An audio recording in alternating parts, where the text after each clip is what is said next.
suffering from fever yesterday. Oh, how are you feeling now? I am feeling pretty good. You know what? The Republic Day was celebrated in our school in a great manner. Well, Monica, why should we celebrate Republic Day every year? To remember the importance of the day and sacrifice of freedom fighters. What is important?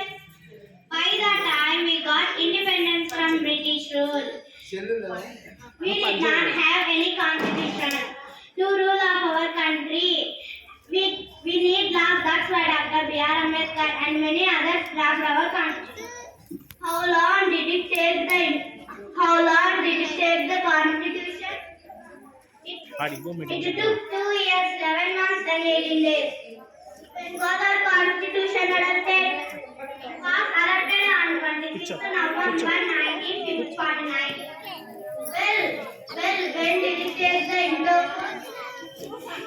It came into force on 26th January 1950.